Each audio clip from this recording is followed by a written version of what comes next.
Ini Iwan Koster bisa saja segera ditetapkan status sebagai tersangka ya, tidak tertutup kemungkinan juga berarti dong untuk ketua besar dan juga bos besar ini Bang Sultan? Begini, ketika Bung Hotman itu mengatakan nama Iwayan Koster, bukannya saya bergembira, sedih saya. Itu kan kawan-kawan semua. Dan siapa juga nanti tersangkut, saya percaya memang ini kerjaan nggak satu orang kan. Ya silakan saja lah itu kita serahkan kepada penegak hukum. Nah, dengan pengacara masing-masing silakan saja. Dan bagi kita dari Partai Demokrat ingin cerita ini selesai segera. Kita tutup buku, kita mau buka lembaran baru, begitu loh. Dari Partai Demokrat ini yang kita katakan tadi, mulai membenah diri, bersih lah ceritanya. Agar kita tidak terpuruk seperti sekarang ini.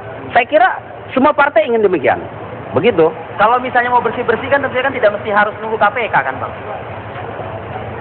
Begini, money politik ada mekanisme yang berjalan. Kan sudah disampaikan Pak SBY kemarin, ya. Manggil si A, si B semua menyatakan tidak bersalah dan tidak ini. Itu kita pegang. Oke. Kita nggak punya data-data. Oke. Ya, kecuali pengacara. Kalau pengacara memang itu kerjaannya kan. Kalau nggak ada data-data itu dicarinya pula itu kan. Memang begitu. Pengacara harus begitu. Kita tanya ke pengacaranya Bang. Kita tanya ke pengacaranya Bang. Nah ini kalau misalnya kan tidak mesti nunggu KPK begitu ya. Artinya kan ada indikasi yang ditemui juga kejanggalan dari Partai Demokrat ini Bang. Money politik tahun 2010 belum tentu perkara korupsi karena diduga yang terima uang itu kan dari DPC belum tentu pegawai negeri. Jadi tidak ada alasan bagi pimpinan Partai Demokrat harus ada tersangka dulu. Dan kebetulan money politik di Kongres itu bukanlah objek yang di sini KPK sekarang. Di Kongres 2010 di Partai Demokrat di Bandung ya. Ini hanya selintas saja. Tapi dari fakta-fakta persidangan udah 3 saksi mengaku bahwa memang ada di bawah duit hampir 80 miliar ke Bandung. Betul. Ya, itu jelas-jelas harusnya Demokrat menyelidiki apakah memang ada pelanggaran kode etik. Ya, jual beli suara. Kalau disyaratkan harus ada tersangka karena apa? Yang menerima uang itu kan sebagian adalah swasta, orang-orang Demokrat dari daerah, sehingga tidak mungkin ada tersangka karena itu bukan perkara korupsi. Tapi secara kode etik itu kena. Masalahnya itu sudah mengaung hampir setahun sejak Nasaruddin ditangkap. Itu secara gamblang kan sebetulnya? Secara gampang sekali. Karena tinggal 2-3 orang aja dipanggil orang DPC. Begitu dapat itu sudah. Masa dari seluruh DPC nggak ada yang ngaku. Sementara di kesaksian persidangan yang bawa uang itu pun sudah mengaku. Oke, Bang Sultan, komentar Bang Sultan.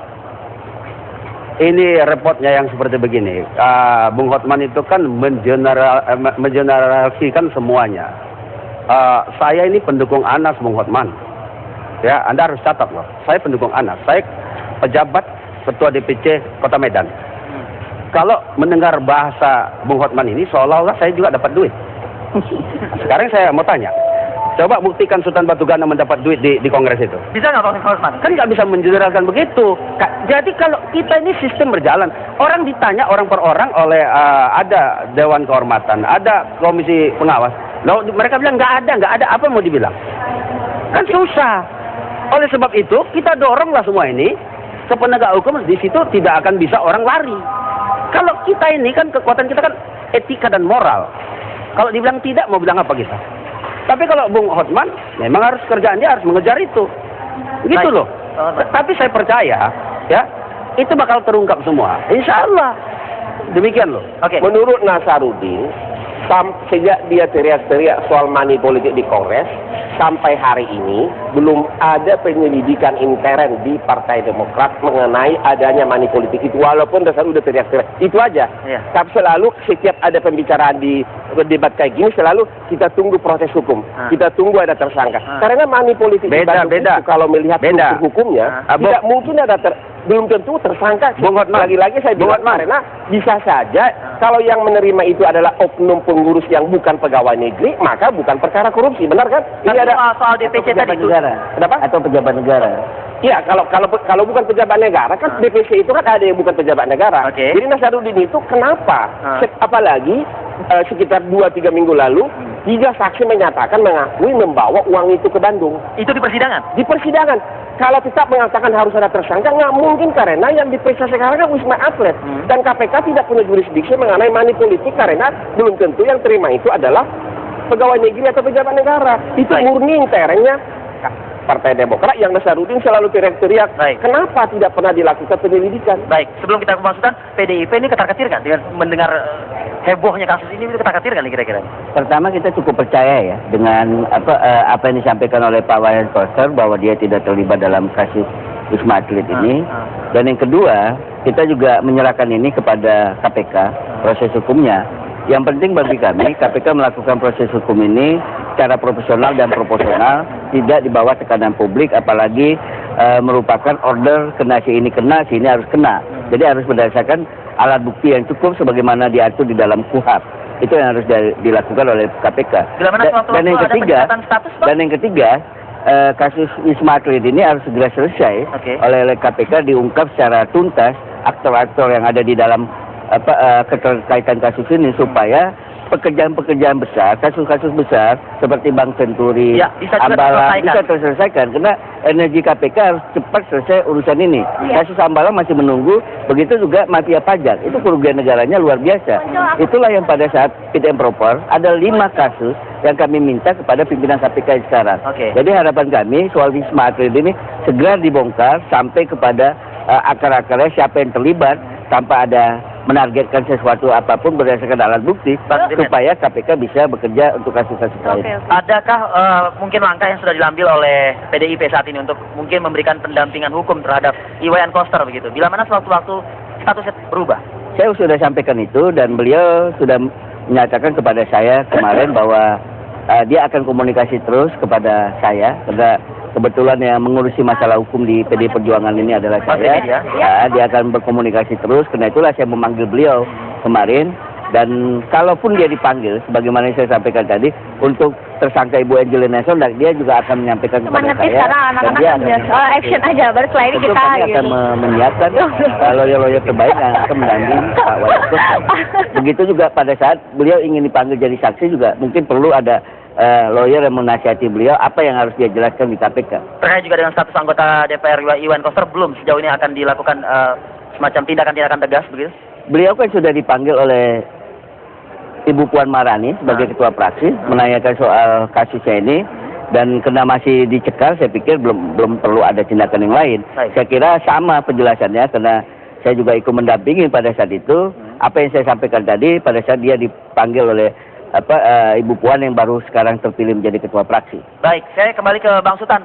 Bang Sultan, kapan kira-kira kita media mungkin mendapatkan informasi terkait juga dengan pencopotan kaderisasi dari Angelina Sondag di internal Partai Demokrat mungkin, Bang Sultan? Saya terus terang saja belum mengontak Pak Jarwaci, tapi saya lihat di beberapa running text katanya sudah ditandatangani Jarwaci tentang pemberhentian Mbak Enji dari kepengurusan DPP. Tapi saya perlu lihat. Saya kan baru datang ini. Termasuk juga upaya pendampingan hukum terhadap Ibu Angelina Sondag, begitu Bang? Beginilah, semua orang harus begitu. Apalagi kader kita kan, masa kita biarkan demikian? Pertama kan kita harus dampingi. Masa ketika senang bersama-sama, ketika susah kita biarkan dia susah? Ini kan namanya musibah yang datang sama orang per orang yang demikian nih. Pasti kita tawarkan pendampingan itu kepada Ibu Enji. Kecuali beliau menolak. Ada dia pakai nanti Bung Hotman, nggak tahu saya. Baik. Kan itu loh. Enji dibela, tapi Nasaruddin dicuekin sama Batu Gana. Gimana itu, Bos? Apa itu? Maksudnya Gimana? Kasih itu kan bilang akan siapkan pengacara untuk Enji. Nasaruddin dicuekin malah ditenggelamkan. Gimana? Nggak dengar ini? Nggak dengar. Bilang deh. Begini, Bung Hotman. Halo, gini Bung Hotman. Ketika Bung Najarudin, itu kan sebenarnya kita mau nyerahkan pengacara gimana, kita minta dia pulang waktu itu. Dia kan nggak pulang, kan beda kasusnya.